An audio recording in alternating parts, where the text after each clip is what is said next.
Hello guys, మరి తిరుపతికి వచ్చి మన వెంగమాంబ అన్నదాన సత్రంలో తినకుండా వెళ్తే ఇలా. సో నేనైతే దేవుని ప్రసాదాన్ని స్వీకరించడానికైతే నేను సత్రానికైతే వచ్చేసాను చూడండి. సో మనకు ఆకుల్లో ఆల్రెడీ వేసి పెట్టి ఉన్నారు.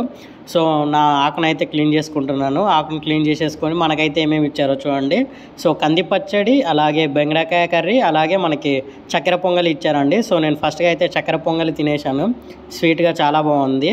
సో మనం ఆ చక్కెర పొంగలి తినే టైంలోనే మనకు రైస్ అయితే తీసుకొచ్చేసారండి ఫాస్ట్గా. సో రైస్ అయితే చాలా వేడిగా ఉందండి. సో వేడిగా ఉంటే మనకు తినడానికి కూడా చాలా బాగుంటుంది కదా. సో నేను వెళ్ళినప్పుడు అయితే బయట వర్షం ఉండే. సో ఆ వైట్ రైస్ చాలా హీట్గా ఉంది కదా. సో నాకు డెడ్లీ కాంబినేషన్ అనిపించింది. చాలా బాగుండింది ఆ వెదర్కి అయితే.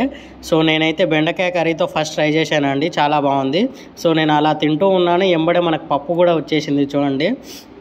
సో పప్పు కూడా మన ఇంట్లోలా కొంచెం గట్టిగా లేకుండా కొంచెం పలసగా ఉందండి, కానీ చాలా బాగుంది. ఆ వెదర్కి అక్కడ అలా ఉంటేనే బాగుంటుంది అనుకుంటా. సో మనకు అందులో చాలా వెజిటేబుల్స్ అయితే వేసారండి.